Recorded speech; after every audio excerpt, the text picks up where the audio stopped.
Bonjour Jean-Marc Mériot. Bonjour Claude Tron. L'intelligence artificielle entre avec de nombreux projets dans les classes à cette rentrée scolaire, nous dit le ministre. Développer l'IA en éducation pose la question de la politique de la donnée. Quelle est la stratégie du ministère de l'Éducation nationale en la matière ? La stratégie repose sur 3 dimensions.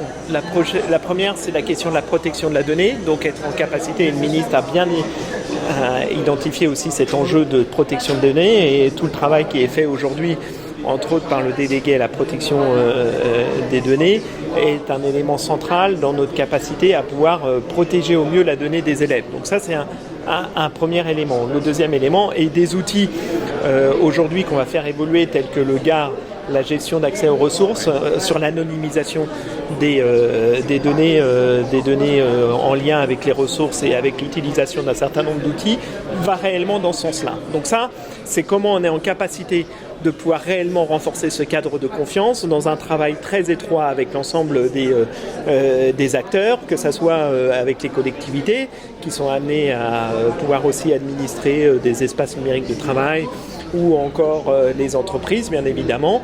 Donc ce travail-là est réellement axé sur ces enjeux de protection.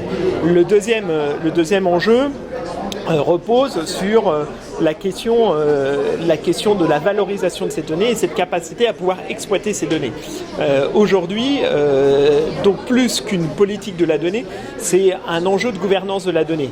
Est-ce qu'on est en capacité ou pas de pouvoir faire avec cette donnée ? Et là, on doit avoir une vraie réflexion qui doit être menée, et c'est celle que nous sommes en train de mener, et entre autres avec la nomination en cette rentrée d'un administrateur ministériel des données au sein du ministère, sur notre capacité à pouvoir se poser la question quel type de données nous avons besoin à des fins pédagogiques pour permettre de renforcer l'ensemble des outils qu'on mettra à disposition de la communauté éducative. Donc la question, c'est quel type de données, parce qu'on n'a pas besoin de données, d'avoir toutes les données.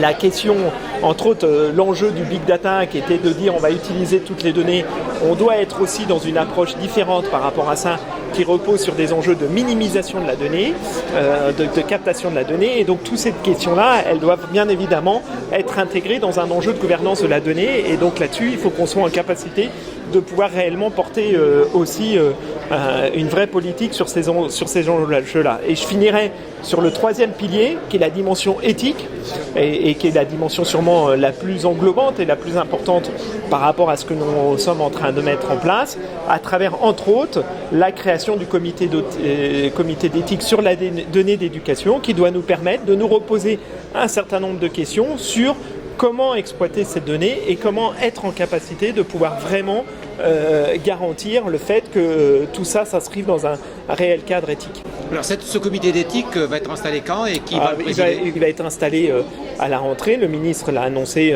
dans son discours à Ludovia, dans la vidéo qu'il a été amené à faire dans le cadre de l'ouverture de Ludovia. Claudie Aigneret prend la présidence de ce comité d'éthique. Voilà, donc c'est un comité d'éthique qui est constitué. Il y aura une installation officielle dans les prochains jours. Merci beaucoup. De rien, à bientôt.